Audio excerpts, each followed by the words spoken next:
Je fais ce métier que pour les gens.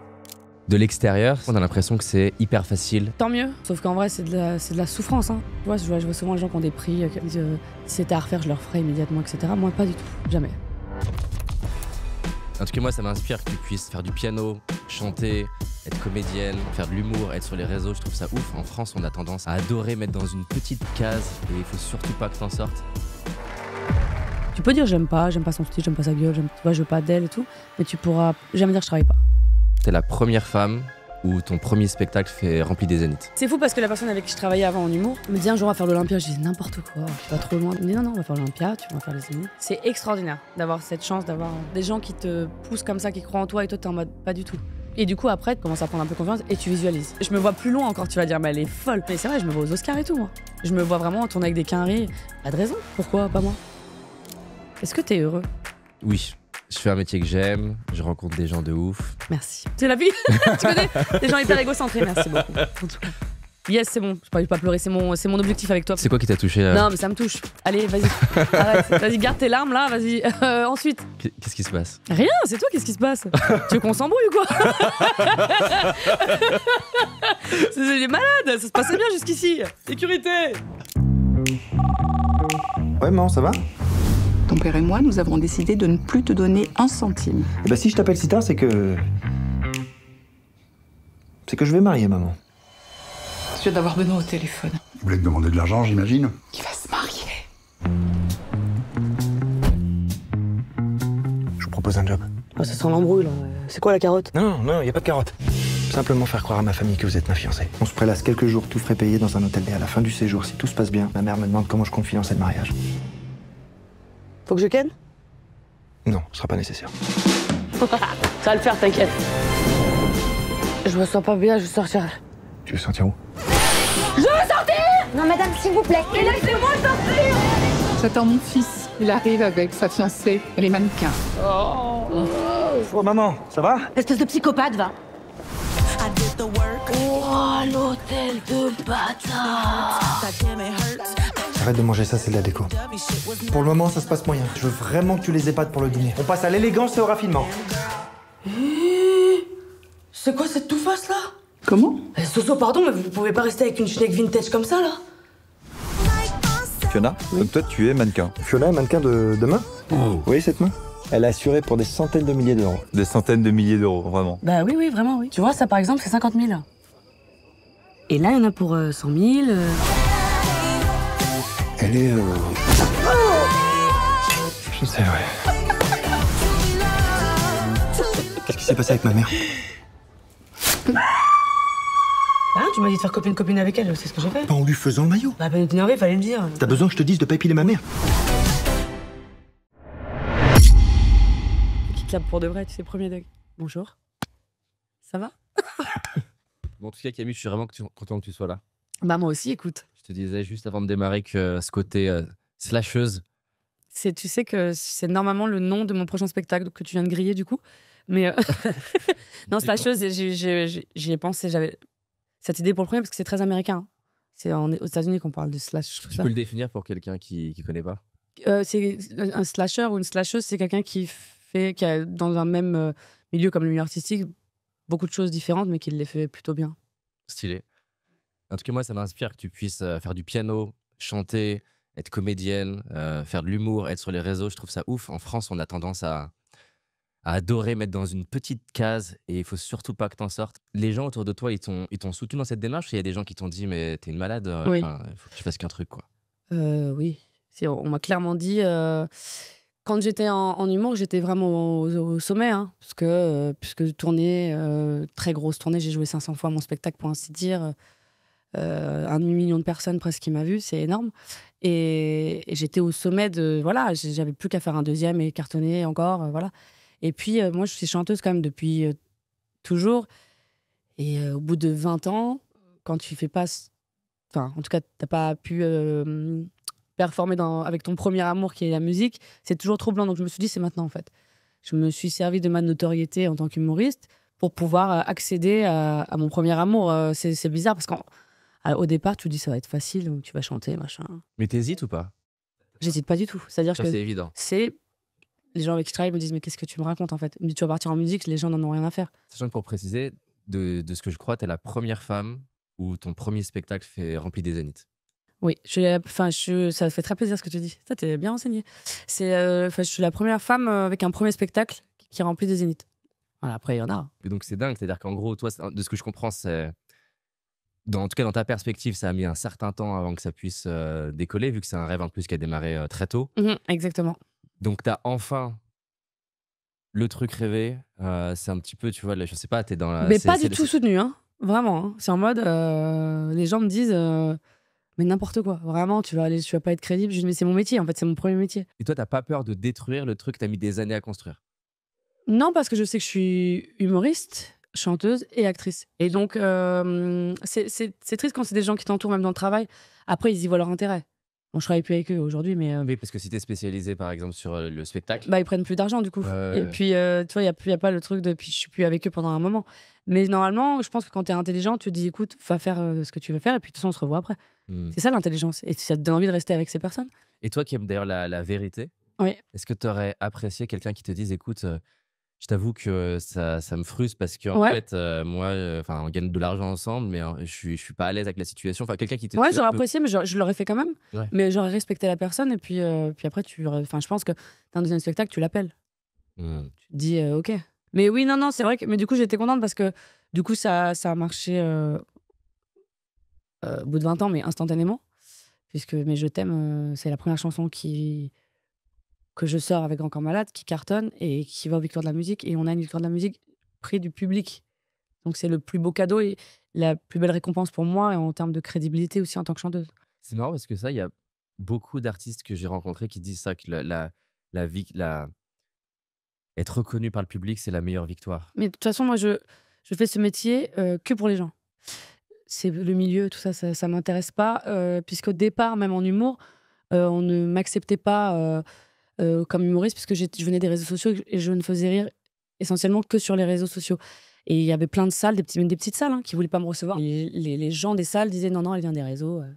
En gros, c'est une Instagrammeuse, tu vois, alors que c'était vraiment ma vitrine, comme un casting géant, tu vois, pour montrer aux gens toute ma palette. Et en fait, il y a certaines salles qui m'ont fait confiance. C'est comme tout dans la vie, il y a des gens qui t'aiment, il y a des gens qui t'aiment pas, il y a des gens qui veulent te faire confiance, et c'est grâce à ces gens aussi que tu peux évoluer. Et j'ai rempli très très vite. Je passais de 50 payants à 1000 payants en un an, juste avec Snapchat. À l'époque, c'était beaucoup Snapchat. Et donc, je disais, vous voulez que je vienne dans quelle ville? Et donc là, on a commencé à s'intéresser à moi en disant, ah, on veut la recevoir en télé, parce que ça faisait de l'audience, parce qu'on voyait l'engouement, quoi. Donc, voilà. C'est pour ça que le public, c'est vraiment la base. S'il n'est pas là, je ne peux pas faire tout ça. Ce qui est dingue quand on voit ton parcours, c'est que de l'extérieur, si on n'étudie pas ton parcours, on a l'impression que c'est hyper facile, hyper rapide. Tant mieux. Mais tant mieux, parce qu'il ne faut pas qu'on voit. Les gens, ils n'ont pas à voir ça. Le public, il doit se dire. C'est facile. C'est ce que tu disais, j'ai tellement travaillé que le truc, ça paraît facile. Exactement. Sauf qu'en vrai, c'est de la souffrance. Hein. Franchement, pour moi, tu sais, on pose toujours la question, c'était à refaire. Tu vois, je vois souvent les gens qui ont des prix au César ou quoi. Ils disent, c'était à refaire, je le referais immédiatement, etc. Moi, pas du tout. Jamais. Tu vois, je reviendrai, même si je sais que si j'arrive au sommet. Ça a été trop de souffrance, de stress, je suis une hypersensible. Donc ça a été trop de souffrance. Tu vois, j'ai loupé des enterrements, j'ai loupé des mariages, j'ai loupé plein de choses que je voulais pas louper. Et du coup, c'est tellement lié à des petites injustices ou des choses. Tu vois, on est très fermé, comme tu dis, tu vois, en France. J'ai trop. Je me suis vraiment donné corps et âme à mon art. C'est quoi l'émotion que tu as là quand tu en parles? C'est une émotion de peine. Hein. Je suis pas une rancunière, ou j'ai pas de rage, j'ai pas de trucs comme ça, j'ai pas de revanche, tous les mots qu'on dit, c'est pour faire un peu des putaclic, machin. Non, je suis pas tout ça, mais je suis très sensible et j'aime pas l'injustice et j'aime pas le. Tu vois, pour moi, quand tu travailles beaucoup dans un domaine, c'est pas que ça doit être facile après, mais c'est juste qu'on doit respecter ça. Et en tout cas, te laisser faire tes preuves, même juste dans un casting. T'as le droit de dire physiquement, c'est pas ce qui me va pour un film, etc. Mais laisse-moi faire le casting au moins. Et tu vois quoi en fait? Je vois que t'as un genre de souvenir ou t'as quelque chose quand t'en parles.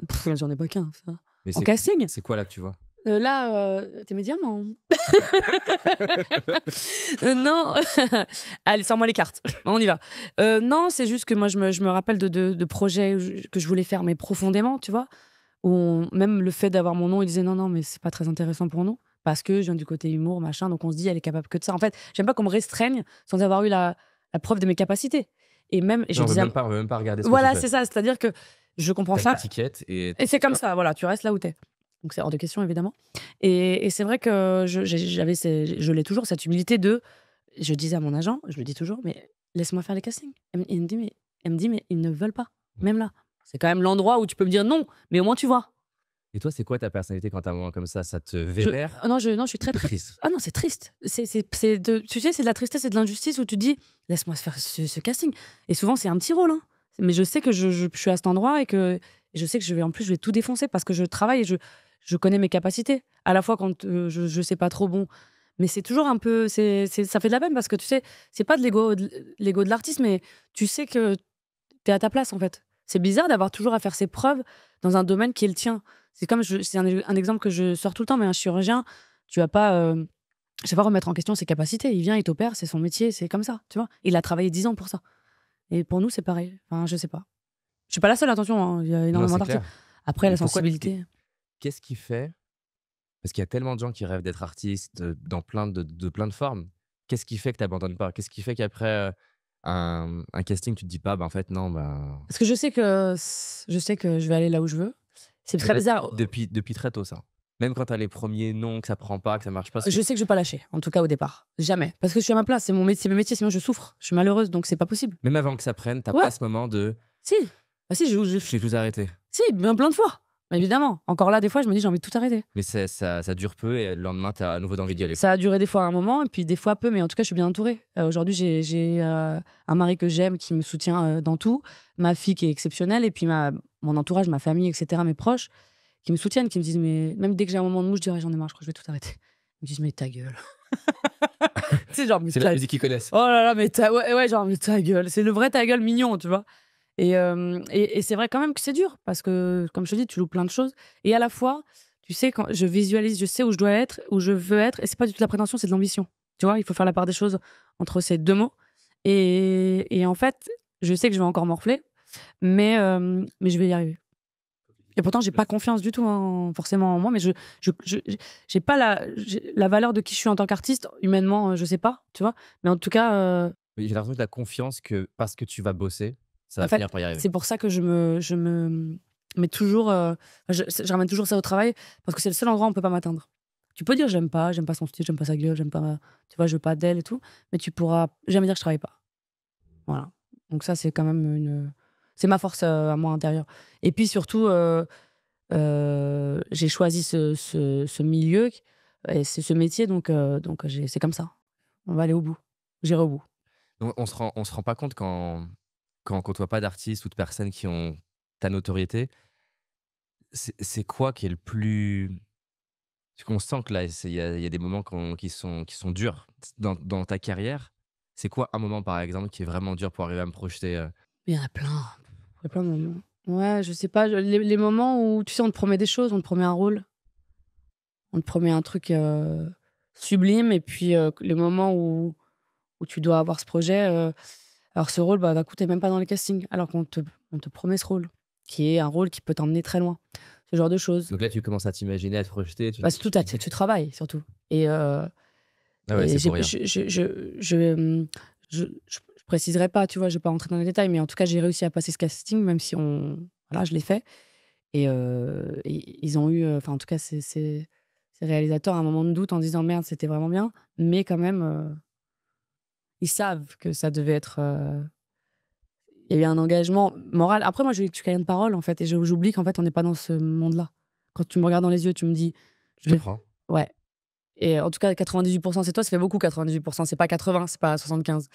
Et surtout que quand c'est des gens qui connaissent ton travail, qui savent ce dont tu es capable. C'est-à-dire que moi, après, je me mets dans une bulle quand il y a une énorme performance, tu vois, qui est très à l'extrême de qui je suis. Je me reconnais pas. Je suis vraiment dans le rôle. Tu te transformes. Tu sais, c'est une anecdote que je dis souvent, dont je parle souvent. D'ailleurs, la personne m'a envoyé des messages gentiment en me parlant très très mal, en me disant t'as parlé de moi, c'est dégueulasse, etc. Mais pas du tout. C'est dans un film que j'ai joué où en fait je jouais quelqu'un qui est bourré. Et en fait, la personne pensait que j'avais vraiment bu. Et donc, tu vois, c'est pour te dire, et c'était il y a pas très longtemps, c'était il y a 3-4 ans. Et c'est un truc qui m'a profondément blessée. Et pourtant, je lui ai dit encore un message, j'en veux C'est pas quoi du qui tout t'a à cette blessé juste personne. pour être sûr? Bah, que la personne pense que j'ai vraiment bu parce que je jouais en fait bien, tu vois.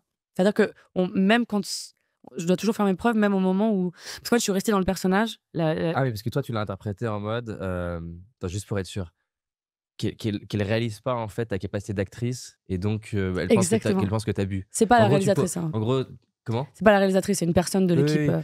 Mais l'idée que tu puisses pas y arriver sans alcool, c'est ça en fait. Exactement. Ok. Surtout que j'avais un petit penchant pour... Ouais, pendant un moment. Bon, j'aime toujours boire des coups, mais bon, à petite dose, tu vois, de temps en temps. Mais là, c'était vraiment parce que je souffrais beaucoup, c'était mon exutoire. Mais en fait, ça m'a blessée parce que j'avais prévenu l'équipe, j'ai dit, voilà, je vais me mettre en condition, là. Ça tombe pas. Vous avez combien de temps de prépa? 15 minutes. Je dis, ok, c'est normal. Donc, je jouais tu vois, le côté vraiment, j'étais dedans. Et dès que ça coupait, je restais. Ah non, tu restais dedans. Non, je restais dans le... Parce que tu peux pas être en train de parler, on rigole et tout. Oui, c'est acteur studio. Et d'un coup, repartir tout de suite, il faut quand même, tu vois, et je restais dans cet état.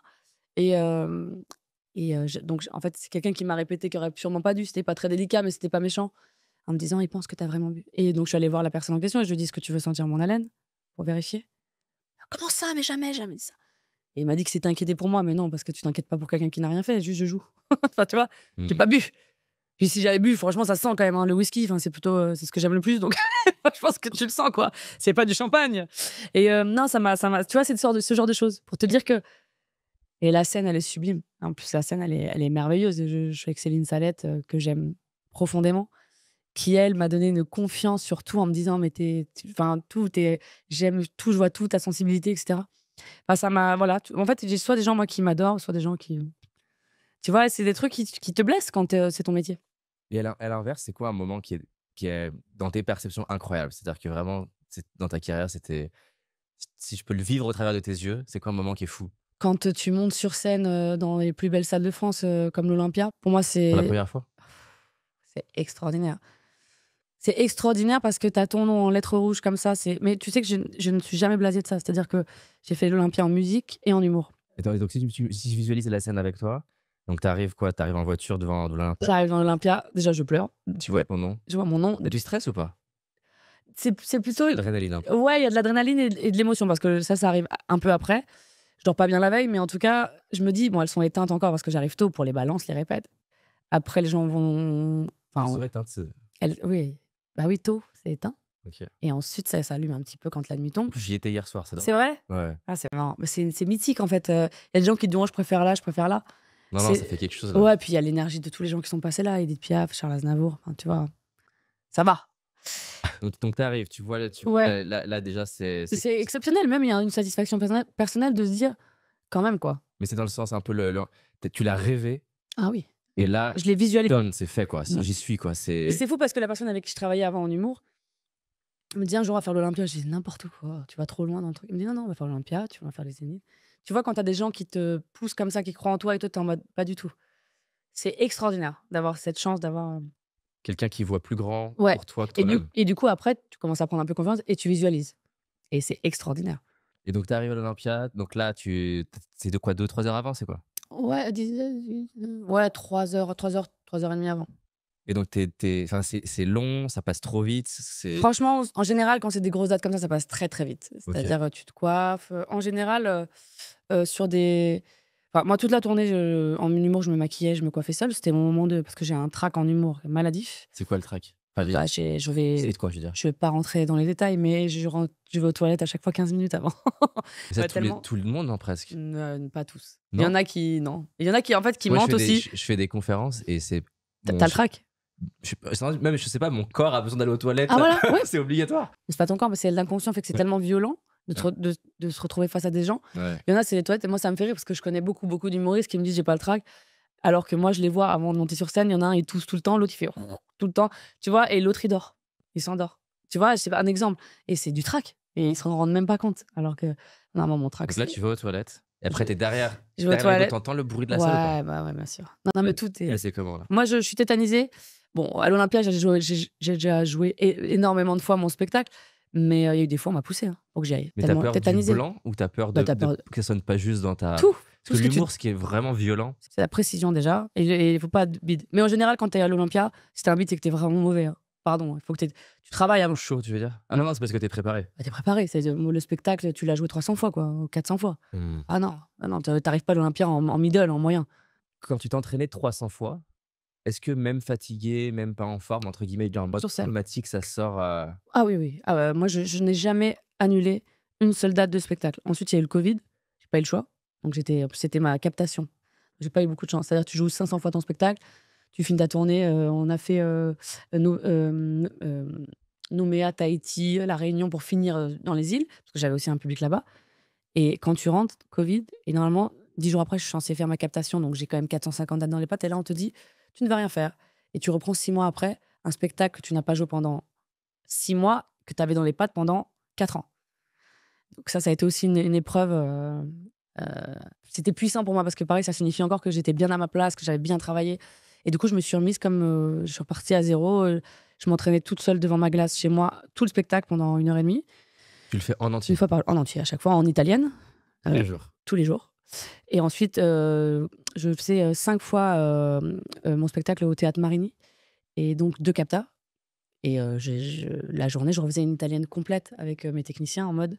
Ils disaient, on fait le son vite fait. Je dis, non, on fait le spectacle entier.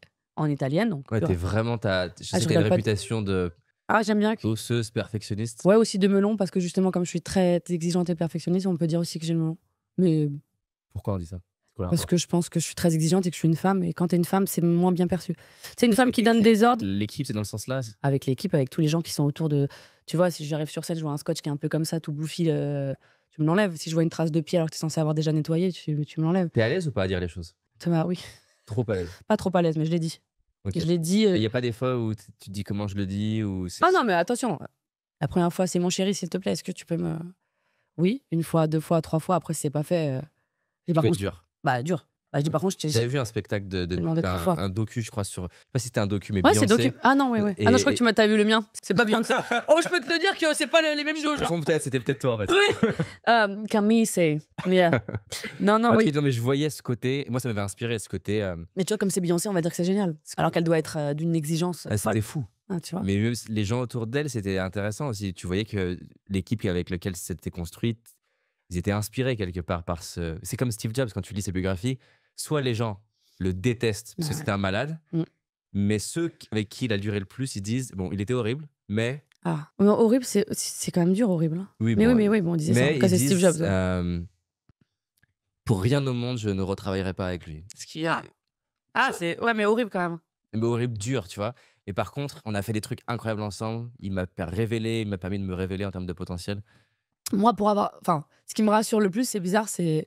À ce moment-là, quand tu me dis ça, tu me parles de genre horrible, machin. Moi, on m'a jamais dit ça. Mais par contre, exigeante, ouais, je rigole pas, oui. Mais parce que aussi, j'ai trop galéré pour qu'on vienne abîmer le moment où je dois faire mes preuves.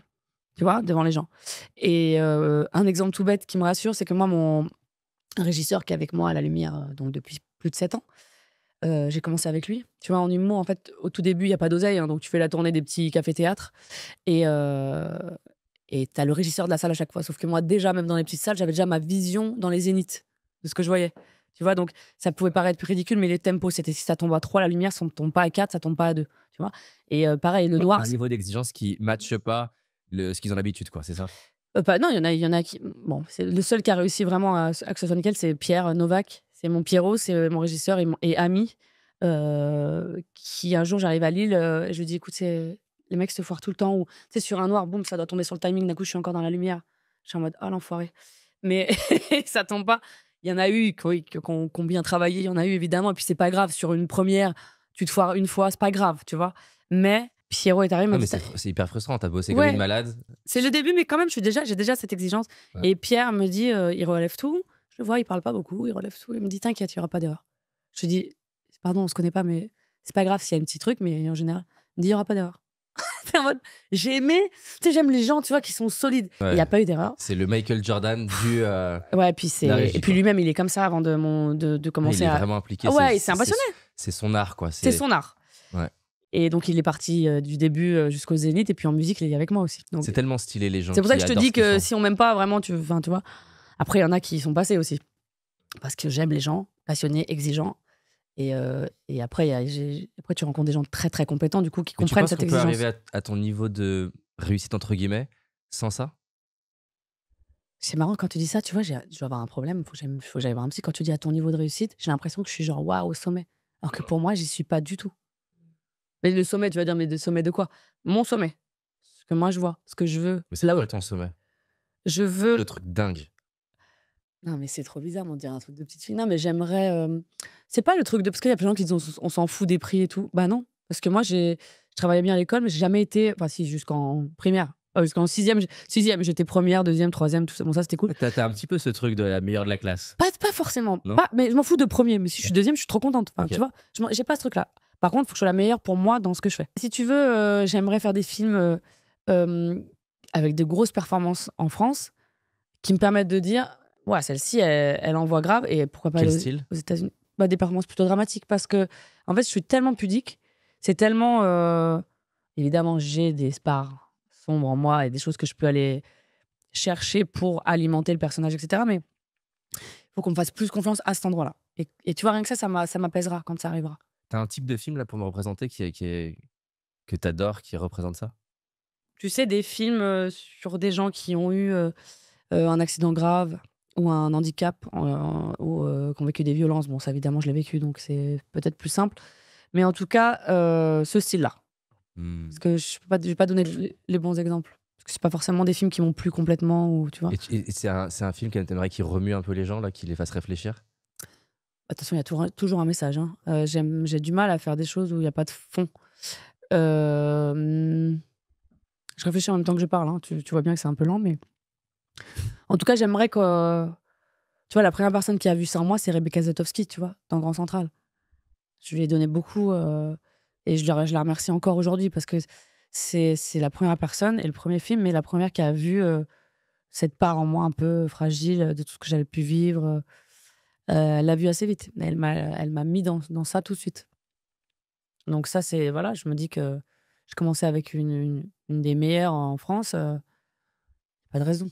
Il y a un mot là que tu as cité une ou deux fois, qui pareil, moi c'est un mot que j'adore et qui en France je trouve qu'il est souvent dénigré, c'est la notion d'ambition.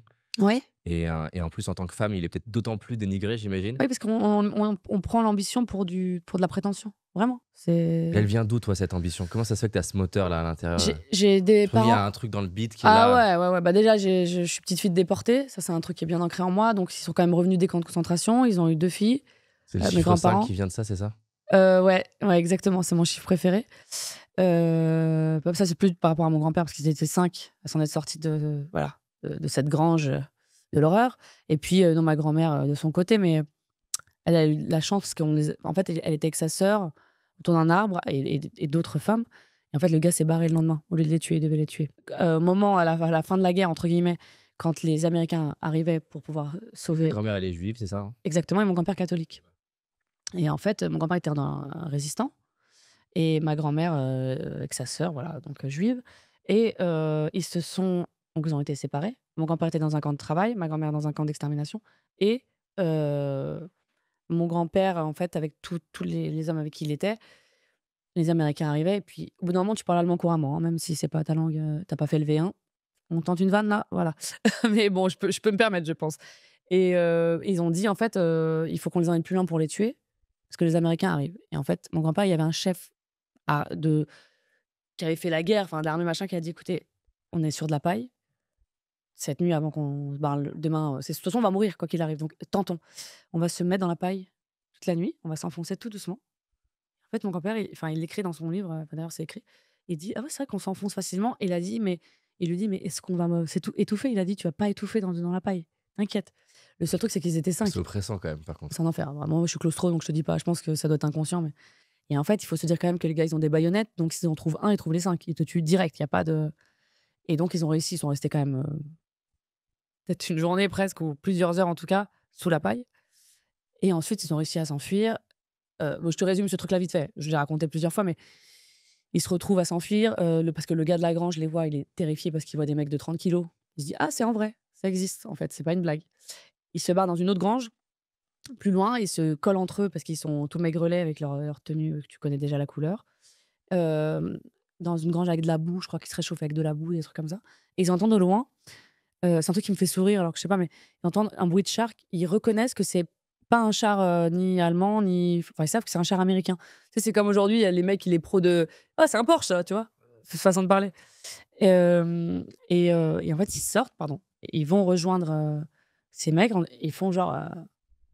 Et le mec sort de son truc, c'est comme ça, tu vois, du char, le met en joue. Et dit non. En plus, mon grand-père parlait très, très mal anglais. Il dit je suis français, quoi. Et mon grand-père, parce qu'il y a le livre, mais il me le racontait, il me disait le mec, en fait, s'est effondré en mode comme une culpabilité de waouh, on n'a pas cru que ça existait vraiment, tu vois. Et il a regardé. Et en fait, entre-temps, donc ils se parlent comme ils peuvent, ils arrivent à attraper un chef nazi. Et ils donnent une arme à mon grand-père en disant est-ce que si tu commences à pleurer, par contre, ça peut partir, attention. Bah, tu vois, comme quoi. Et il donne une arme à mon grand-père en disant c'est la première fois qu'on vous autorise à tuer quelqu'un. Qu'on pourra vous autoriser à tuer quelqu'un. Et mon grand-père, il a dit moi, tu viens vivre 1 an de camp de concentration. Et mon grand-père a dit moi, je suis pas partie de ces gens-là. Et le mec, par contre, l'américain direct, il a mis une balle dans la tête, genre en mode, il y a même pas de. Donc c'est là que en fait, c'est-à-dire, je suis tellement. C'était mon héros, quoi. Tu vois, le gars, arrête parce que tu vas me faire pleurer. N'importe quoi. T'as pour une fois que je tiens. Bon. Et donc, du coup, c'est pour ça que j'ai aussi un devoir de mémoire très fort et d'exister. Je pense que c'est aussi inconscient. Et ma grand-mère, elle était autour d'un arbre. Elle était dans un camp d'extermination. Et en fait, le chef nazi a dit à son. Je sais pas, pour son inférieur, ça se dit pas. Lui a dit quand elles s'endorment, tu les tues. Et donc, ma grand-mère, elle a dit au revoir à sa sœur en mode ça y est, on se verra plus. Et en fait, tu manges pas. Tu fais 30 kilos. T'es autour d'un arbre. Tu dis au revoir et tu t'endors, quoi, t'as plus de jus. Et en fait, quand elles se sont réveillées, il était parti. Parce que je pense que même dans les nazis, t'avais ceux qui ne l'étaient pas, et en fait, à choisir entre ta famille et la famille de quelqu'un d'autre. Tu vois ce que je veux dire? Soit t'es vraiment un héros couillu et tu meurs pour eux, mais tu sais, on sait pas. On peut pas dire ouais, moi je ferais ça. Non, non, tous t'es tellement matrixé, embarqué. Si tu respectes pas les trucs, t'es tué. Enfin, ouais, et puis on dit on va te prendre ta famille et machin. Donc du coup, je pense que le gars s'est dit moi j'ai pas envie, en fait. Et tout ça, en fait, comment ça t'a influencé, toi? Comment ça t'a construit, en fait? Bah, déjà, t'as une envie de vivre absolument et puis de laisser une trace, tu vois. Mais c'est inconscient. Je m'en suis aperçue avec le temps, avec le travail, tu vois. Est-ce que ce que j'ai voulu créer, mais c'est très inconscient. Ce truc-là, c'est, je pense, un truc très ancré dans les gènes, tu vois. Du coup, ton nom, c'est le nom de qui? Le nom de mon papa, Ok. Jacques. Et donc, Jaco. le grand-père dont tu parles, surtout. C'est mon grand-père maternel. Maternel. Yvon. Ok. Ouais. Et ça, donc ça crée ce truc de un peu prove them, un peu, je sais pas comment dire. Oui, inconscient, tu vois. C'est-à-dire que mon grand-père, c'est quelqu'un qui ne parlait jamais de ça à personne. C'est-à-dire que je l'ai forcé à écrire ce livre. Parce que je dis, papy, on a besoin d'avoir cette trace, tu vois. C'était trop dur pour lui, tu vois, d'en parler, etc. Donc je venais le mercredi et puis je disais, ça va. Et au fait, on n'a pas fini la dernière fois, tu vois. Donc j'essayais de lui faire ça. Et ensuite, il a écrit son livre. Il allait dans les collèges, dans les lycées. Tu vois, il a fait ce qu'il pouvait. Ma grand-mère n'a jamais voulu en parler. Donc on a respecté ça. Mais c'était important pour moi. Et puis, ils avaient tous deux une humilité et ils se plaignaient jamais. Donc, tu pouvais pas dire j'ai mal au crâne, tu vois, devant eux. Aujourd'hui, je pense que je me plains quand même un peu plus. Mais je te donne un exemple tout bête. Moi, j'étais très connectée avec ma grand-mère. On avait une fusion. C'était ma deuxième mère. Tu vois, elle avait les clés de chez ma mère. Tu vois, je la voyais tous les jours de la semaine. Puis culturellement, chez nous, on est très famille. Donc, et un jour, je dis c'est bizarre, tiens, mamie, elle a pas appelé aujourd'hui. Bon, je dis c'est bizarre, il y a un truc bizarre. Et j'appelle ma grand-mère, je dis ça va, mamie?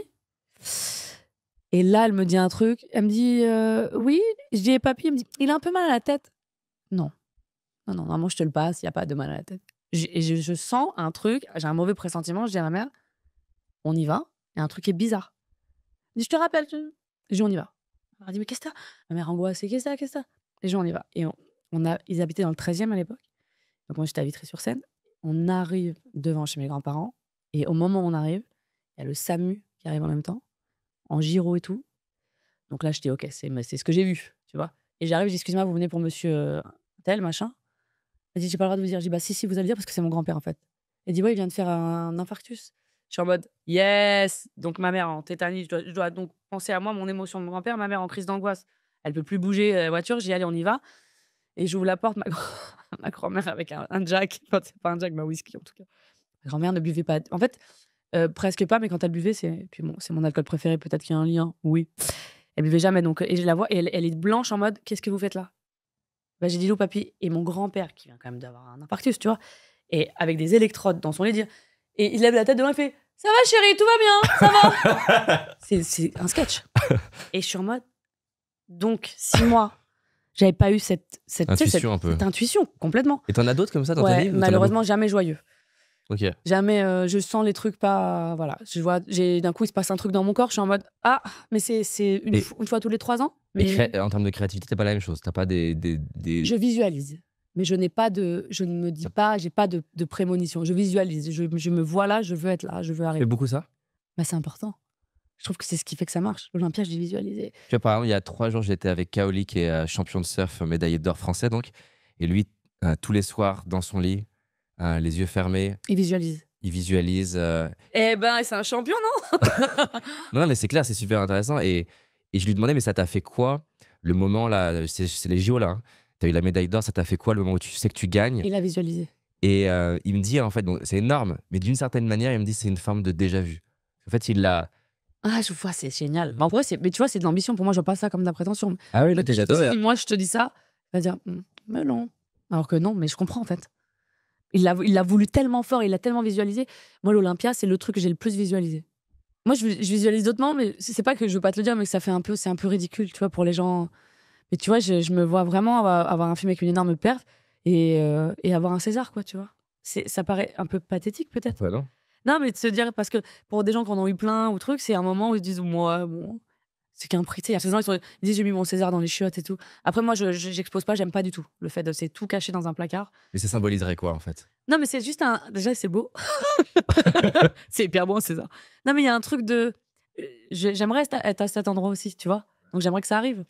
Moi, ça me parle de ouf, hein, clairement. Ce que Ouais. tu dis, c'est le côté. Donc, je visualise, je te cache pas, j'ai beaucoup. Genre, peut-être que je dis à mon cam de me filmer la nuit en mode. Si moi j'ai les mains comme ça. Mais ouais, pas que, hein. Je me Mais vois c'est même, fou, je me vois plus loin encore, tu vas dire, mais elle est folle. Vas-y. Il y a des gens qui vont dire, mais elle se prend pour qui celle-là? Mais c'est vrai, je me vois aux Oscars et tout, moi. Je me vois vraiment tourner avec des quinries. Pas de raison. Marion, elle l'a fait, la maman. C'est stylé, hein. Voilà, Omar. Tu vois, Omar Sy. Enfin, tu vois, je me dis, Camille Cotin. Dingue. Donc pourquoi pas moi? Mais attention, c'est pas genre pourquoi pas moi et c'est comme ça, je m'en fous, c'est pas pour la gloire. C'est je veux travailler encore plus parce que je pense pas être Au sommet de ce que tu peux. pas du tout. J'apprends encore. Et t'as ça, parce que moi, ce truc, c'est. Je sais pas si c'est ça. Il y a un truc qui est tellement satisfaisant pour moi, à aller explorer un peu les limites de mon potentiel. Et de me dire. Il y a une scène que j'adore, c'est Kobe qui raconte ça, Kobe Bryant, basketteur, qui raconte qu'il est petit, il voit Michael Jordan à la télé, et il se dit tu penses que je peux devenir comme lui? Et à lui-même, il se parle. Ah ouais. Et il se dit en fait, j'en sais rien, mais allons vérifier. Ah, c'est trop classe. Et j'adore ce truc-là, en fait. J'adore ce truc de. Tu vois, par exemple, pour toi, l'Oscar, est-ce que j'en suis capable? Bah, de toute façon, allons voir, quoi. tu le sais pas tant que t'as pas essayé. Exactement. Donc, et je pense qu'il y a un truc que je veux pas dans ma vie, c'est avoir de regrets. Je vais pas me dire, je suis pas allée parce que j'avais trop peur. Et aussi, je pense Genre qu'il y a finir ta vie et te dire, j'ai en pas fait, j'aurais essayé. peut-être pu avoir un Ouais. Oscar. C'est Ouais, horrible, mais déjà ça. un César, tranquille. On va y aller Ouais. tranquille, mais tu vois, tranquille. Déjà, c'est pas mal. Mais je me dis, en plus, tu vois, j'ai 38 ans. Donc, il y a des rôles que j'aurais voulu jouer que je pourrais plus jamais jouer parce que je suis trop âgée, tu vois. Avec l'IA, on sait jamais. Hein. Avec l'IA, on sait jamais. Mais bon, ouais, bien sûr. Mais ouais. Mais en tout cas, je veux pas avoir. Tu vois, déjà, j'ai des regrets par rapport à ça parce que j'aurais voulu qu'on me fasse confiance plus tôt. Mais je me dis que tout est écrit aussi et que peut-être que je suis plus ancrée là et que tout sera beaucoup mieux là. Mais du coup, je vais pas perdre encore trop d'années, tu vois. J'aimerais que. Moi, j'ai mon agent qui se bat. Pour toi? Ah ouais, qui en fait, qui est souvent désolée. Elle me dit, mais. Parce que tu vois, on s'engueule, on est comme un vieux couple, tu vois. Il y a des fois, je dis, j'en ai marre. Je dis, franchement, qu'est-ce qu'on fait? Je dis, on arrête. Je dis, j'arrête. Elle me dit, mais t'arrêtes de quoi? Elle me dit, mais je dis, non, mais franchement, c'est rageant. Elle me dit, moi aussi, elle me dit, Gélène, tu crois que je me dis, je me bats, c'est dur. Et elle me dit, je comprends pas pourquoi. Pourtant, je leur parle de tout. Tu vois? Aujourd'hui, attention, hein. Ça va quand même mieux, mais on n'est pas en fluidité. Tu penses que c'est quoi qui est, entre guillemets, en ton pouvoir, qui bloque le plus? Oh non, je trouve que je sais pas. Rien. Moi, c'est une bonne question. C'est une très bonne question. Non, mais faut que peut-être que je donne pas assez envie. En fait, tu sais, c'est un milieu où les gens, il suffit qu'une fois, ils t'aient vu, tu leur reviens pas, ils vont dire, oh là là, c'est cette connasse, t'es sombrée. Sauf que si c'est des gens puissants qui parlent à des gens puissants, etc., ils vont se dire, elle, on n'a pas envie de travailler avec elle. Ils cherchent pas à savoir si c'est vrai ou pas. Tandis que moi, j'ai remarqué un truc, je sais plus qui m'avait dit ça, mais c'est vrai. Aujourd'hui, plus tu me dis, elle est comme ci, lui, il est comme ça, et qu'on me le dit plusieurs fois, en général, bon, des fois c'est vrai, Mais moi, maintenant, je suis curieuse, je veux savoir. Et en général, c'est tout l'inverse. Tu vois? Après, ça dépend. Si on me dit c'est une énorme merde, je dis bon, c'est bizarre. Mais on me dit lui, il est un peu dur sur un plateau, il est exigeant et tout machin, il est comme ça, j'ai envie de le connaître. Tu vois? Et je pense que c'est un métier qui est assez. Pas un métier, un milieu qui est un peu superficiel, on fait beaucoup semblant, etc. Et il y a peu de gens qui t'aiment sincèrement parce qu'en fait, ils se servent de toi comme toi aussi au moment où truc, mais je parle en général, hein, parce que moi j'ai quand même des gens que j'aime hein, et des amis, mais je pense que les gens, on leur a dit un truc, ils veulent pas se prendre la tête. Je pense que c'est plus un truc de facilité. Tu serais capable d'écrire ou réaliser ton propre film si personne te donne la chance? Évidemment, de toute façon, c'est prévu, quoi qu'il arrive. Bah, évidemment, mais après, Il j'aimerais. n'y a rien qui t'arrêtera dans tous les cas. Non, il n'y a rien qui m'arrêtera. Même si c'est la mort. La mort, uniquement. Mais après. Parce que je sais pas si tu connais l'histoire de Stallone, elle est dingue. Enfin, Bah, je t'écoute. tu connais pas? Bah, Il non. faut que tu regardes le documentaire de Stallone parce que. Il était en galère de ouf. Ah, mais c'est un truc Ah, de mais malade. si, ce truc-là, si je connais cette partie-là. En tout Voilà, cas. voilà, on lui Oui. dit qu'il a pas la tête d'être acteur, Oui, oui, bien sûr. que déjà il a une asymétrie, Oui. qu'il a un peu un poil d'handicap, Mhm. qu'il est trop petit. Tout ça, ouais. Ouais, tu connais. Oui, tout ça, oui, Et c'est ça, ouais. Oui, c'est fou. Et c'est fou. Bah, Parce Znavour qu'au final- aussi. Ouais, et au final, il va écrire. Il va écrire son propre film. Et donc, Ouais. même au début, ils veulent même pas que ça soit lui l'acteur. Ils Moi, je crois que acceptent c'est de un prendre. budget zéro, quoi. Je crois que c'est Bah, vraiment. en fait, c'est qu'il lui propose un budget pour son scénario à condition que c'est pas lui qui joue. Ah, l'enfer, là. Mais tu imagines ça pour un artiste? Et l'autre possibilité, c'est qu'on lui donne zéro et c'est lui qui joue. Bah, Et qu'il ait un pourcentage sur le box-office. T'imagines? Et donc il choisit ça. C'est un truc de fou. Mais regarde le documentaire, il s'appelle Je regarde. Sky. Ah, je l'ai pas vu. Et franchement, tu te dis, il a faim. Ouais, mais voilà, mais c'est ça. Et t'imagines après l'hypocrisie de tous ces gens qui viennent vers toi alors qu'ils en avaient rien à foutre de qui tu es. En fait, j'aime bien l'idée de ne plus laisser le choix. Tu vois? C'est comme ça. En fait, c'est comme ça. Ça doit pas être autrement. Donc, il y a des moments où je suis plus fragile. Hein. Moi, je veux dire, bon, laisse tomber, on s'en reparlera l'année prochaine. Mais là, non, je suis quand même dans une phase où je me dis, OK, tu vois, là, j'ai ma comédie qui sort. C'est une comédie. Comédie comédie comique, parce qu'en vrai, c'est drôle de dire ça, mais t'as comédie dramatique, t'as comédie sociale, etc. Mais si c'est un succès, ce que j'espère, on a beaucoup travaillé pour, puis on passe vraiment un bon moment de rire. Tu l'as vu? Non. Ah bon. C'est honnête. À chaque fois, tu sais que j'ai des questions un peu comme ça. Chaque fois, on me demande pourquoi t'as pas menti. Ouais. Je dis trop Non, dangereux. je préfère, parce que après, je t'aurais pas posé de questions en particulier. Ah, ça, c'est le pire. Mais je respecte les gens honnêtes, moi. Donc, Ouais. bon, t'as un avantage, on va dire. Je sais que J'ai tu l'as gagné pas un eu. point. T'as gagné un demi-point. Un demi-point. Un demi-point. Par contre, il va falloir que tu le vois.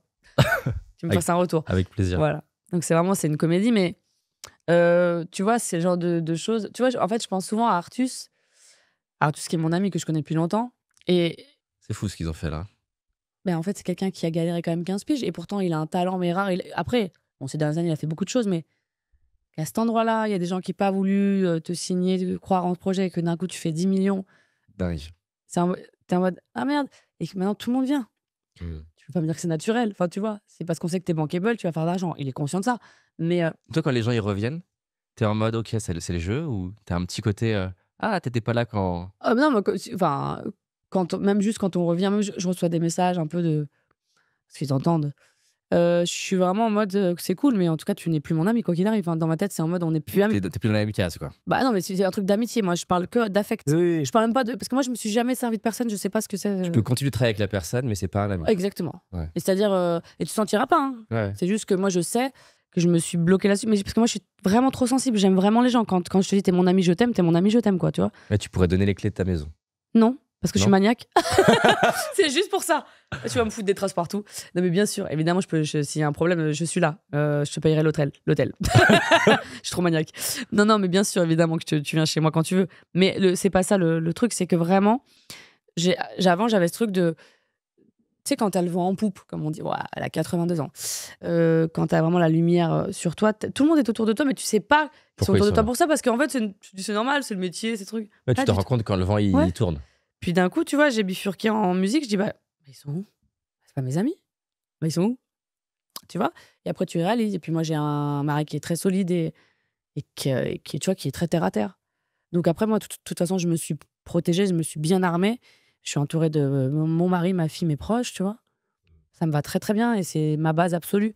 Je pense qu'il me fallait ça aussi pour même me rendre compte de la valeur tu vois, de mes proches. Et peut-être qu'à un moment, c'est vrai que je voyais moins mes vrais amis, tu vois, parce que j'étais dans cette bulle un peu Ça, c'est intéressant. Je trouve d'insouciance. Ouais, mais le c'est vrai. cadeau, entre guillemets, des fois, des moments d'adversité, c'est Bah ouais, de réapprécier des choses qui étaient là, mais qu'on n'appréciait pas. Ouais, en fait, on s'est dit, en fait, comme on a toujours peur de perdre aussi, tu sais, qu'on nous oublie dans ce milieu machin, donc tu dis, tu restes avec ces personnes qui te rassurent parce qu'elles sont, tu vois, on est dans la même énergie, c'est solaire, il y a de la lumière, ça cartonne de tous les côtés, donc on est content. Mais au final, quand t'es pas bien, c'est pas eux qui sont là. C'est tes amis de 25 ans, tu vois, t'es avec ta meilleure amie, elle dit, ah bah tiens, ça fait longtemps, tiens, connasse. Ça te calme tout de suite, mais dans le bon sens, c'est en mode, il y a rien qui bouge, quoi, tu vois. C'est ça qui vient te remettre les idées en place. Mais il n'y a pas de melon. J'ai jamais pris le melon. Par contre, juste, je me suis peut-être un peu éloignée à un moment. Et d'ailleurs, je m'en suis excusée auprès de mes meilleurs Parce amis. que t'es dans ta bulle et que tes Ouais, objectifs. et puis t'as galéré longtemps. Donc, tu veux rester dans cette énergie, tu vois. Et au final, ça sert à rien. Ça change rien. Puis, ça, je pense, c'est un truc de confiance. Et quand tu te sens plus stable, plus apaisé, ce que je suis maintenant. Parce que j'étais moins avant aussi, tu vois. Sur un autre sujet, t'en as parlé, ton rôle de maman. T'as un médecin qui t'a dit que tu pourrais pas avoir d'enfant. C'est ça? Ouais, naturellement. Naturellement. Moi, c'est un sujet qui me touche, parce qu'avec ma femme, on essaie d'avoir un enfant depuis 4 ans. Ça a été difficile ou pas d'avoir l'enfant, ou c'est finalement été relativement facile? En fait, c'est fou. L'histoire est plutôt jolie. Moi, je suis très croyante. En fait, quand on me dit ça, quand on m'annonce ça, moi, en fait, quand je vais voir le médecin, je suis célibataire.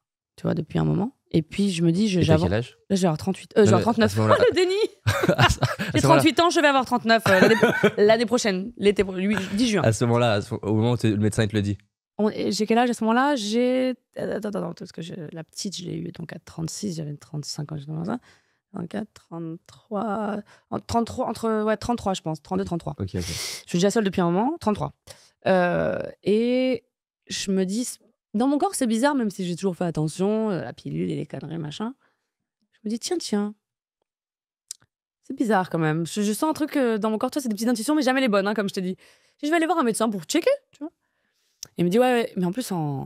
Il me dit, oui, effectivement, ça va être compliqué, donc il va falloir... Donc, je vous donne le site. C'est en Espagne. Vous allez congeler. Je suis en mode, yes, c'est cool, très bien. Donc, comme ça, quoi. Oui, mais vous savez, il y a quand même des jeunes femmes qui viennent me voir, elles ont 20 ans, elles ont des cancers des ovaires et tout. Je suis en mode, excusez-moi, est-ce que est-ce que j'ai dit un truc comme quoi on s'en fout, c'est différent, ou je comprends pas. En fait, moi, je viens vous voir pour mon cas. Pourquoi vous parlez de cas plus graves? Parce que mon cas, il est aussi grave, même moralement. Mais tu vois ce que je veux dire? C'est bizarre. Ouais. Évidemment qu'un cancer des ovaires à 20 ans, tu ne pourras pas avoir d'enfant. Naturellement, c'est absolument dramatique. Mais pourquoi tu me dis ça? Comme si tu me faisais culpabiliser dans ma souffrance d'un truc que je veux profondément. Tu vois, c'était genre... Donc, il me dit, voilà, vous allez là, ça s'appelle Ivy, tu vois. Et vous appelez, et ils vont vous suivre à distance. On dirait que ça, c'est relou. Parce qu'en France, maintenant, c'est bon, je crois. Mais moi, il n'y avait pas avant. Donc, je suis partie en Espagne. D'abord, tu fais tout le traitement, donc tu te piques le ventre tous les jours. Rien que ce geste, je le trouve trop triste, tu vois. Et t'es en mode, je suis célibataire. Tu sais même pas le nombre d'ovules, c'est ça? Il y a un côté aléatoire. J'en avais 22 quand je suis allée en Espagne. Et quand ils ont réussi à en prendre 6, t'imagines? Donc là, il reste je sais pas combien de temps, plus longtemps. Hein. Donc, il y en a 6. Et en fait, donc, une année encore, en tout, c'est 2 ans et demi, 3 ans, ça? 2 ans. Et moi, je suis en mode, je ne veux plus entendre parler de mecs, de rien, de trucs, je veux juste me reconstruire, etc. Et je rencontre, évidemment, mon future husband. Super, les États-Unis, ils vont aimer cet accent. Et donc, vraiment, bon. Mais je suis dans un mood de vraiment, c'est toujours comme ça, je pense. Je ne veux pas rencontrer quelqu'un. Et en fait, quand je le rencontre, je suis en mode, je suis plus curieuse. Je suis curieuse parce que c'est quelqu'un, genre, il s'en fout que je sois connue. Enfin, je vois quand je lui parle, il est en mode, il n'est pas impressionné de rien. Et ça plaît parce que c'est rare. Tu vois, c'est en mode, tu sens qu'il y a le regard derrière d'eux. Elle est quand même connue. J'emmènerais bien au restaurant. Tu vois, là, c'est en mode, tu vois quelque chose? Oui, je veux bien. J'étais impressionnée. Tu vois, ça, c'est un peu. C'est marrant, ça. C'est très marrant. Tu sais, j'étais vraiment en mode, yes, qui suis-je? Personne. Et ça, c'est bien, du coup. Et à la base, c'est pas prévu. C'est pas du tout prévu, cette rencontre. Bon, je te résume le truc. On se quitte plus de ce jour-là. On s'est plus jamais lâché. Et donc, je lui explique. Je lui dis, bon, voilà, je suis pas toute jeune et tout, mais moi, je sais que dans ma vie, je sais pas si on est aligné ou quoi. Je suis tombée amoureuse de lui très, très, très vite. 2 heures. Et vraiment, j'ai eu un coup de foudre, genre, tu t'abuses. Vraiment, c'était une artiste, ça se voit, t'abuses de ouf. Vraiment. Et quelques jours après, même, j'avais dit à des gens avec qui je travaillais, je crois que c'est le bon. Mais genre, phrase de merde, de débile, tu vois. Je me dis, mais qui dit ça? Je dis, je sentais un truc hyper naturel, genre c'était naturel, je sais pas comment te dire. Et pourtant, il me saoule, je le saoule, enfin, tu vois, on est dans la vraie relation. Des fois, c'est bon, dégage, moi aussi. Enfin, tu vois, c'est la vraie vie, quoi. On s'aime, donc c'est comme ça. Puis surtout, on se dit la vérité. Donc, on essaye de communiquer. Et je lui dis, moi, les enfants, on m'a dit, naturellement, ce serait pas possible. Lui, il est dans un truc, ouais, ok.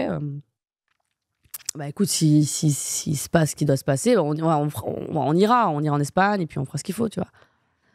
Et je suis tombée enceinte très très vite. Naturellement. Dingue. Ouf. Comme si mon cerveau, aussi, il y a un truc aussi un peu. Il a débloqué un truc. Ouais. Parce que je pense qu'il y a aussi un truc, quand tu veux vraiment beaucoup, à fond, un truc, le cerveau, il est plus trop puissant. Parce que le cerveau, c'est lui qui te donne aussi les cancers, les machins, les conneries. Je pense qu'il y a un truc de, quand tu dis, allez, c'est fini. Je lâche prise, ça s'ouvre. Ouais. Mais surtout que j'avais quand même pris genre 17 ans de pilule. Tu vois, donc déjà rien que ça. Le corps, il est réglé d'une certaine manière. Terminé, il avait 82 ans, il est doux, il est vieux. Vraiment. Genre en mode, quand tu regardais, t'es en mode, c'est un peu vieux, vous avez pas grand chose. Et je vois aussi même, tu sais, je regarde des vidéos, moi aussi, je pleure tout le temps quand je vois des nanas, ça fait 10 ans qu'elles essayent avec leur mari, puis d'un coup, elles ont, tu sais, genre, elles ont lâché le truc et d'un coup. Ça vient. Donc, je savais 4 ans que t'essayes. Ouais. Vous avez fait des filets et tout. En fait, elle est tombée enceinte l'année dernière, on a perdu l'enfant après 4 mois. C'était une expérience très violente. Qui fait grandir. Voilà, c'est quelque chose. C'est quelque chose, exactement. Tu confies, on va y arriver. Ouais. Et au pire, il y a des méthodes aujourd'hui, il y a quand même plein de trucs. Exactement. Voilà. Et donc, je serais très content de t'écrire en laissant c'est fait. Oh là là, je vais le visualiser. Je te jure.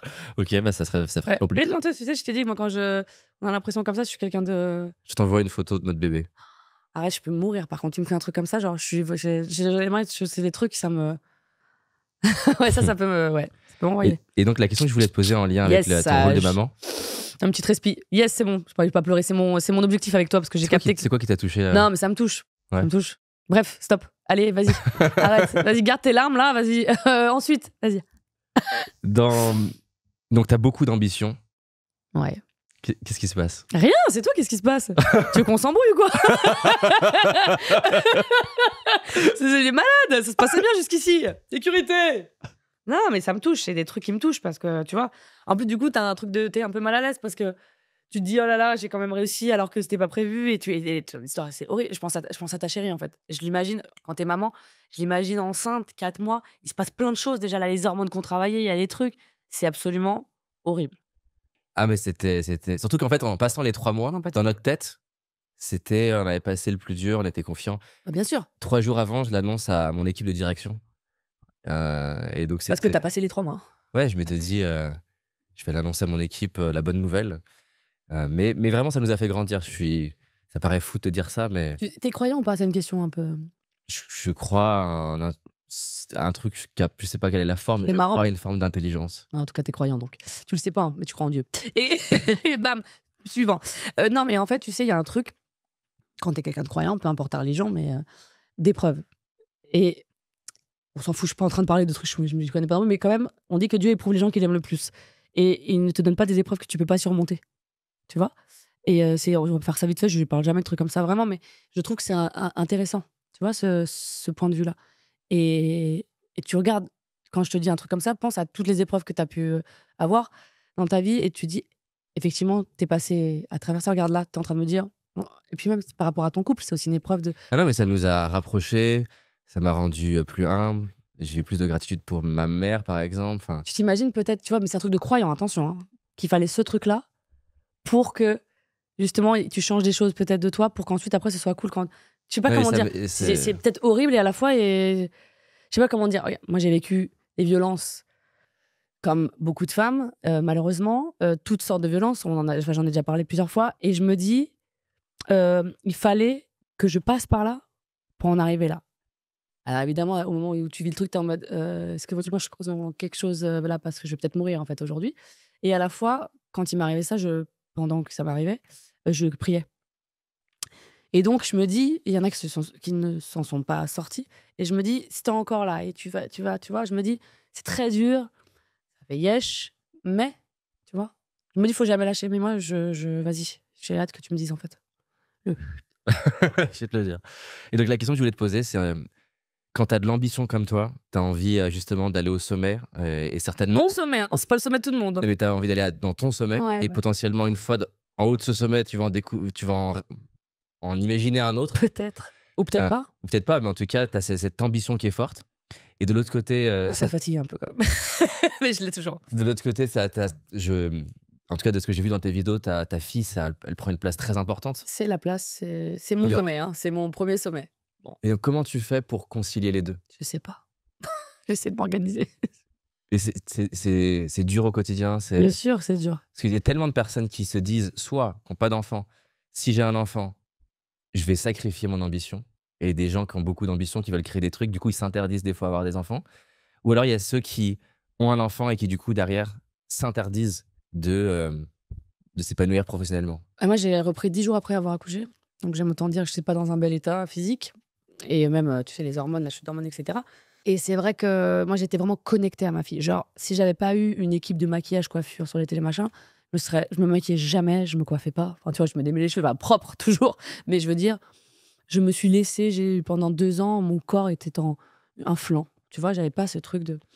Et c'est que depuis là, donc ça va faire 2 ans, le 9 octobre du coup, que je commence à réapprécier, parce que je fais attention, mon corps en tant que femme, je reprends soin de moi, je retourne au sport, mais que là, depuis là, 2-3 mois, tu vois, j'étais connectée à ma fille. Et tu sais, on pense toujours que quand t'es connue, t'as une nounou H24 qui est avec toi ou machin. On n'est pas tous multimillionnaires ou juste millionnaires, hein, faut savoir. Tu vois, il y a des moments, et vraiment, je le suis pas.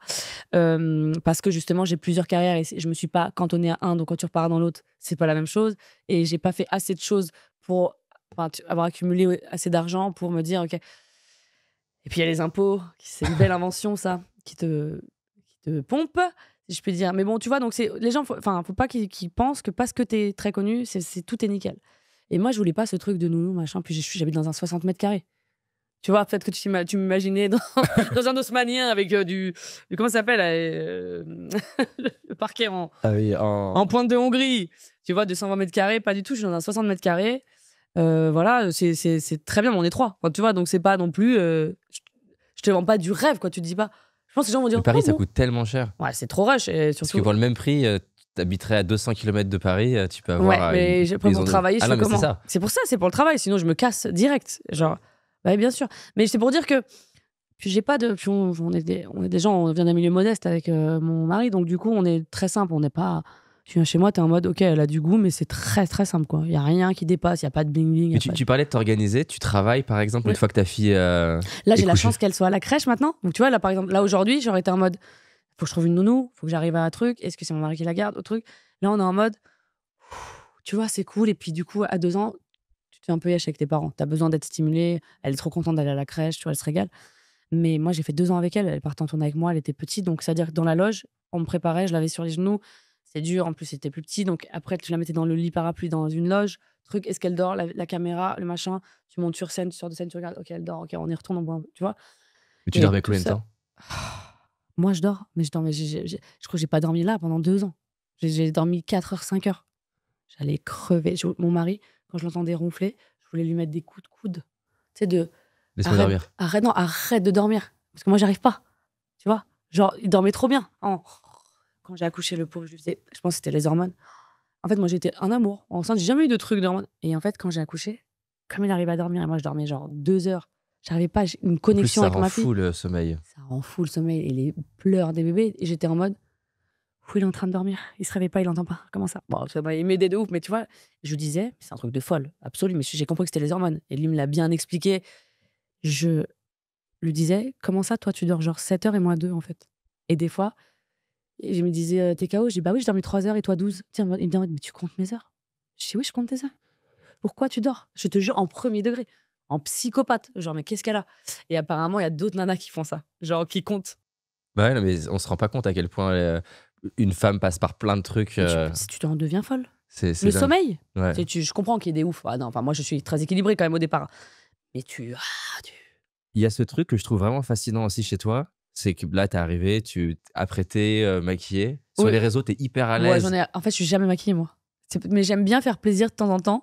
Mais à c'est mon ça que je public trouve- qui se disent oh le bien. Je trouve que c'est important. Tu vois, on est dans une émission. En plus, tu sais, suivant les lumières, suivant les trucs, c'est pas le même délire parce que moi, Ah, mais c'est. je maîtrise avec mon. Après, je suis vraiment. Non, mais éclaté tout le temps. Tu vois. Mais Donc, ce qui m'intéressait, c'est comment tu fais pour être à l'aise, par exemple, avec. bah, je connais mon visage. Hein. C'est quand je me regarde, il n'y a pas de surprise, quoi. Je sais quand je suis au max de mes capacités physiques, quoi. Et en vrai de vrai, le maquillage, pour moi, c'est juste une manière de sublimer. Puis quand t'es très fatigué comme moi en ce moment, tu sais, Mais il y a une telle pression pour les femmes sur la beauté. je m'en fous complètement. Tu fais, je sais pas combien elles font en moyenne tes vidéos en termes de vues, mais Je sais pas, 3 millions, 4 millions. donc 5 ça fait quand millions. même beaucoup de personnes qui Ça vont te fait des voir millions. dans le lit. Ouais. J'ai aucun problème. J'ai démarré comme ça. T'as J'ai- des commentaires un peu hardcore là-dessus? Non, au début.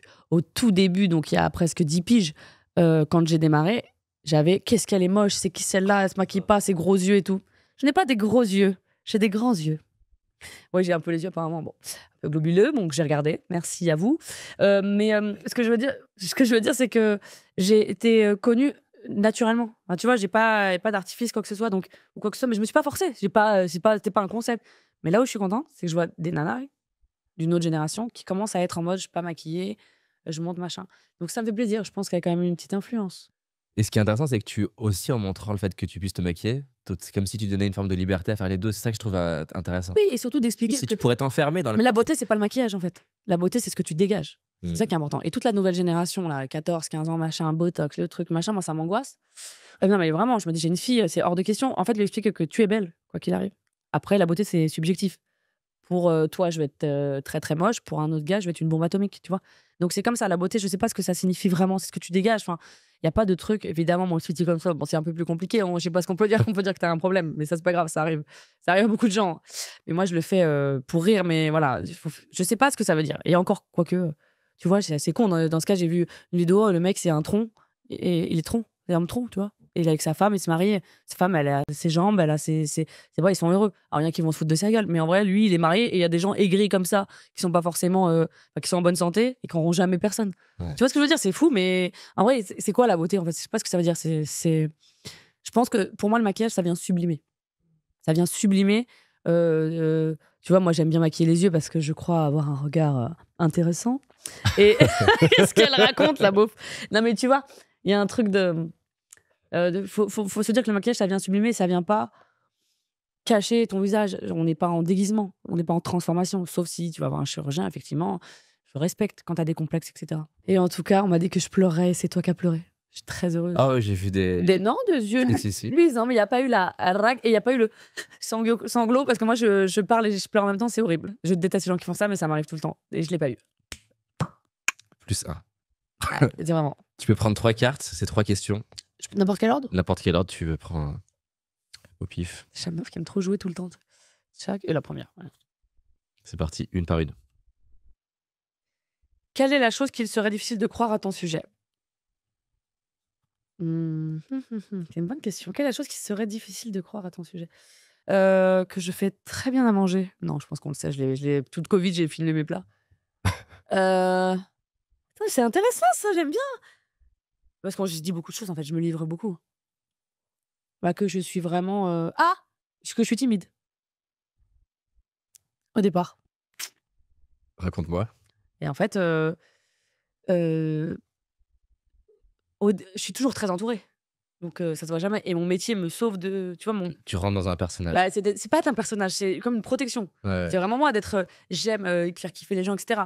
Mais comme c'est une forme d'exubérance, c'est moi, au départ, je suis dans un endroit, je suis seule, et il y a des gens, genre, on a un truc, je peux crever. Tu vois, alors tout à l'heure, c'est trop con, j'avais une interview dans la rue. En fait, il me dit, je vais te filmer, on va marcher. Et je crois qu'il me filmait comme ça. Enfin, je dis, ah non. Je dis, non. Il me dit, non, mais t'inquiète. En fait, c'était juste une petite barre avec la petite caméra. Et il est à côté de moi. Donc, ouais, et il a la tige, là, tu sais. Je dis, ah, c'est cool, en fait.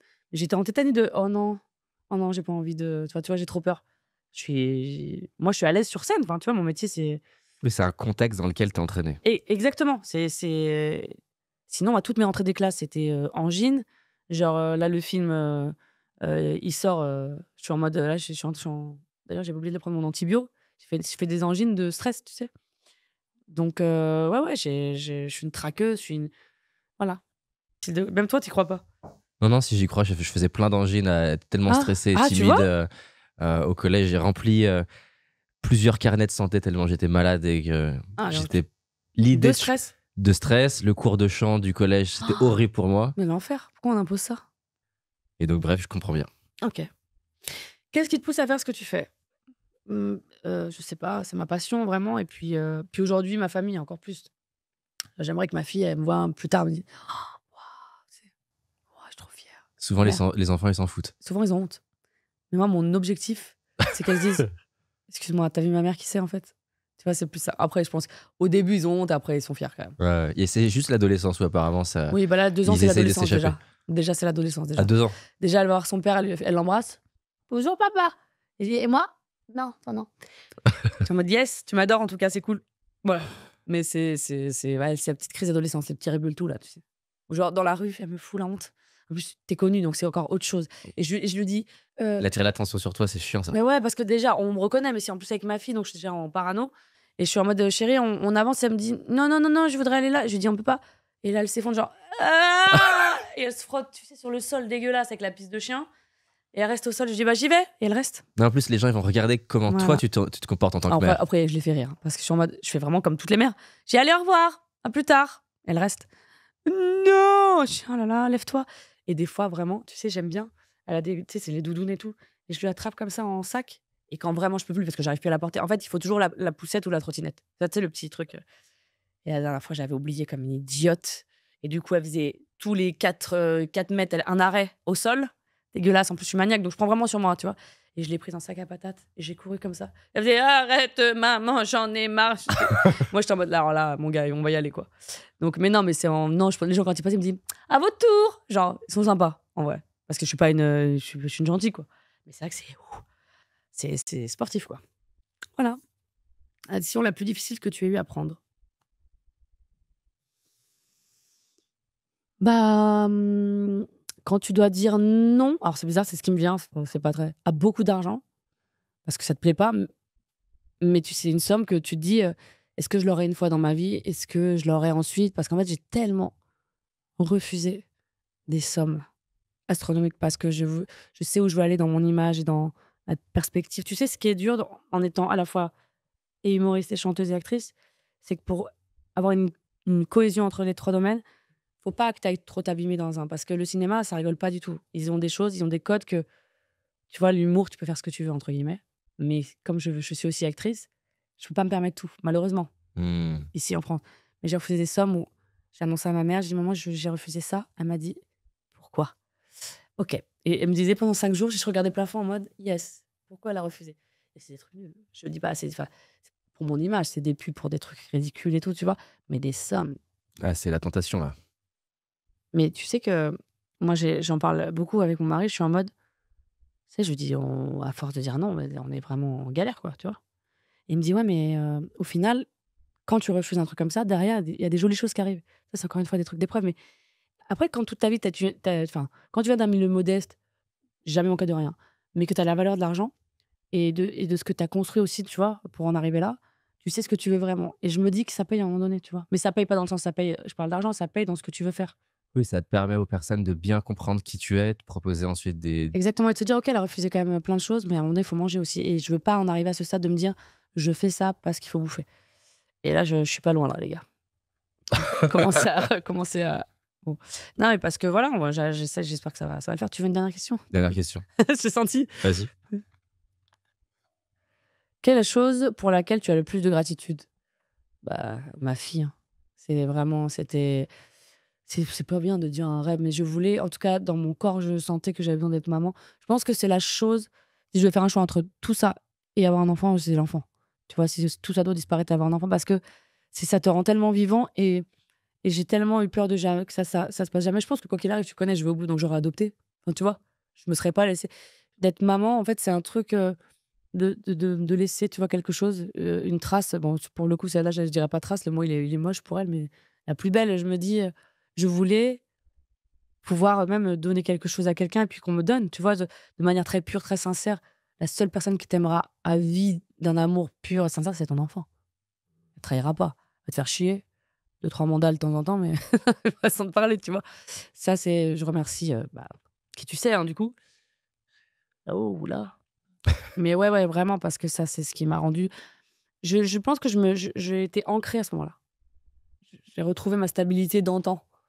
Tu sais, je sais où je suis. Tu vois, je connais ma place. Je suis plus ancrée qu'avant. Je suis plus solide. Tu vois, même dans une interview comme ça, de réussir, évidemment, j'ai la larme à l'œil, j'ai le petit space, mais de réussir à pas. Pourquoi c'est si important d'ailleurs de ne pas pleurer? Non, mais je fais que ça. Parce que non, je fais que ça. Mais je me dis, c'est bien aussi d'arriver à tenir un peu, tu vois. Tu vois ce que je veux dire? Parce que tout le temps, non, moi, chaque interview, il y a eu un moment, et je parle pas d'hormones, je parle pas de ma fille, c'est bien avant. En fait, un jour, j'ai un médecin qui m'a dit, comme je pleurais pas du tout, moi, j'étais très, très dure. Hein. Je pleurais pas du tout.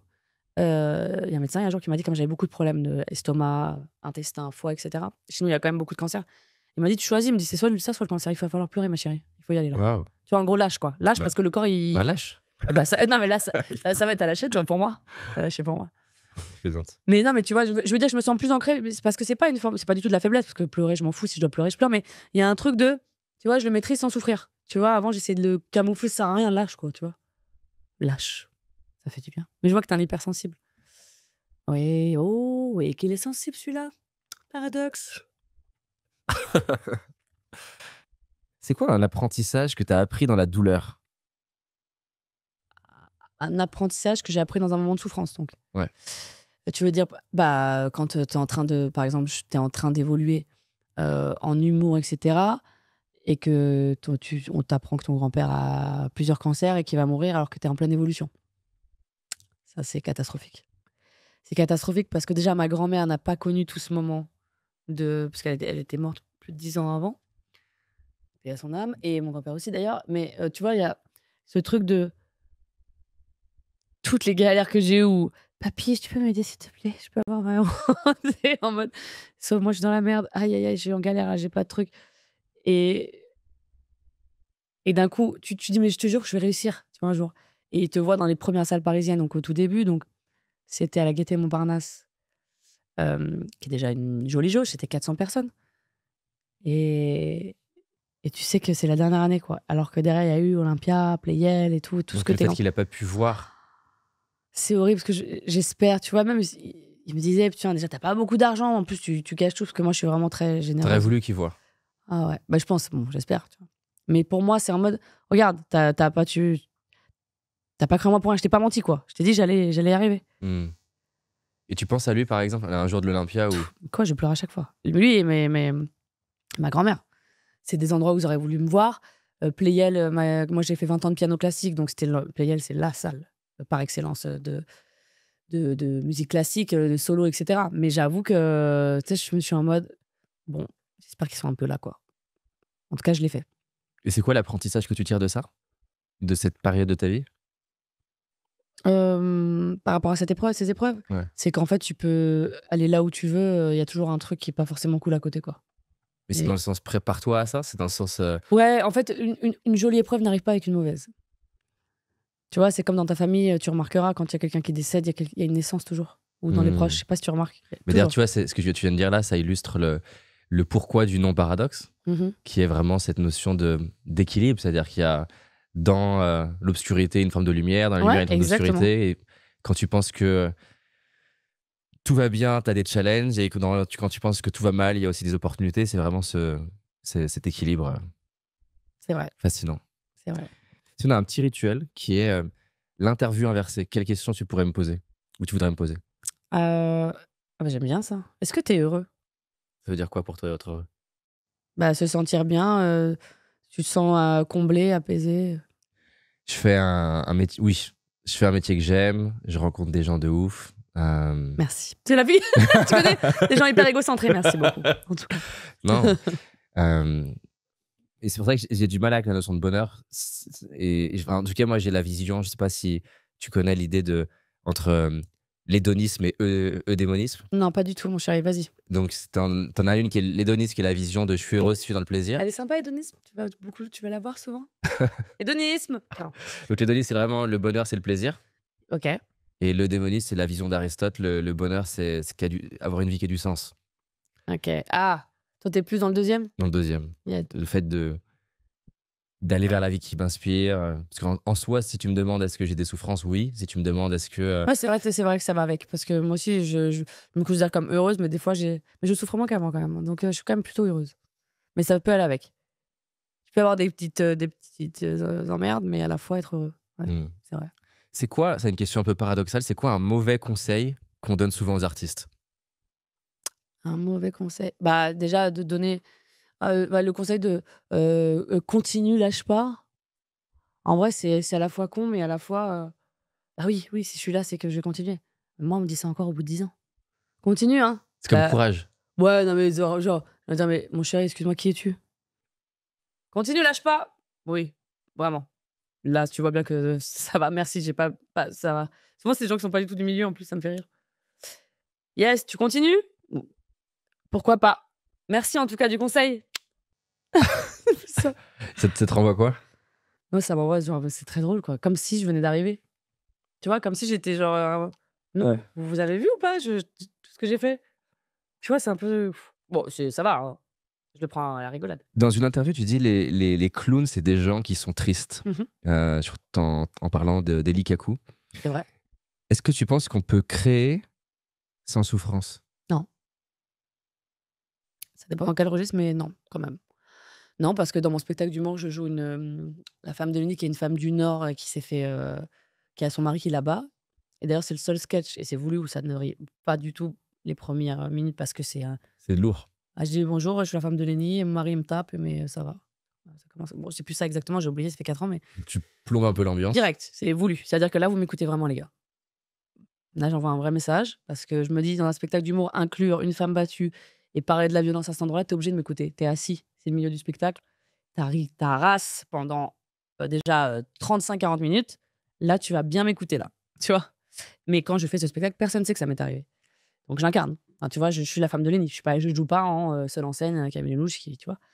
Et ah ouais, c'est un moment puissant. Non, et d'ailleurs, donc c'était tout un spectacle, justement, exactement drôle. Hein, c'est le but d'un One Woman Show. Et ce moment-là, moins, sauf sur certaines vannes, parce qu'après, tu vois, je parle d'autre chose, parce qu'en fait, on parle d'une femme, on est dans le cliché, une femme du Nord, très pauvre, qui parle de choses, genre elle bouffait chez Ikea, parce que, tu sais, elle s'installait à la table chez Ikea, elle faisait à manger chez Ikea tellement, pour dire j'ai une belle cuisine et tout, machin. Enfin, en gros, c'est ça. Et à la fin, son rêve, c'est d'être chanteuse. Bon, Bibi, t'as compris. Les gens comprennent. S'ils regardent le spectacle maintenant en ayant connaissance de mon histoire, ils verront le sketch différemment. Et je fais un mouvement d'un coup, tu sais, je suis dans le perso parce que elle parle comme ça, tu vois. Et donc, du coup, ça lui donne un côté un peu léger et à la fois très touchant. Et à un moment donné, je dis un truc, je t'en mets une dans la gueule, tu vois, mais du coup, il n'y a plus d'accent sur le mec. Il y a un truc de. Et je sens dans le regard des gens, OK. Et des larmes, des trucs, ça dure pas longtemps. Et ensuite, il y a un micro qui descendait et je chantais Whitney Houston. Whitney Houston, qui est quand même une vie particulière aussi à ce niveau-là, qui était une grosse chanson. I Have Nothing pour les Américains. Et c'est la délivrance. Et à chaque fois, ce spectacle il m'a permis de faire une énorme thérapie parce que je me suis soignée tous les soirs pendant 500 dates presque, 450, en me libérant à chaque fois. Tu vois, de chanter, des gens qui. Et à la fin, c'est Eleni, je te quitte, en bras d'honneur, et les gens, tu vois, en mode, OK, on a compris. Ça doit Le être dingue, message. là, ce que tu ressens à ce moment-là. C'est extraordinaire. Pour moi, en mode, vous savez pas que c'est ma vie. C'est une foule qui crie, déjà, c'est quelque chose. Ouais, Toi, mais t'es sur scène, sur c'est un endroit moment... un endroit qui est important pour moi. Parce Tu ressens qu'après, quoi, les c'est quoi? rires. C'est des frissons, c'est... Ouais, c'est des frissons. Je suis en sanglots, sachant que le personnage d'après, c'est une bobo. Donc, il faut se remettre tout de suite dans le. On respire, allez, bonjour à tous. Tu vois, il faut envoyer. T'es en mode, yes, allez, vite, C'est faut que ça dégage. schizophrénique, quand même. Oui, bien sûr. Et à la fois, c'est une perf. Quand tu le fais tout le temps, tu dois. Il y a des soirs où tu es plus fatigué, donc tu es plus fragile. Et puis, t'es arrivé peut-être à un truc dans la journée qui t'a blessé. Boum, ça va te faire rebondir dessus. Et ça, c'est vrai que. Donc, je m'en sers, évidemment, m'en suis servi beaucoup en humour. En musique, en musique, je t'explique pas. Ça pleure des fois pendant la chanson, obligé de recommencer. Mais comme dans le deuxième album, il y a moins de souffrance, il y aura des moments d'émotion, mais j'espère que ça m'arrêtera pas pendant la chanson.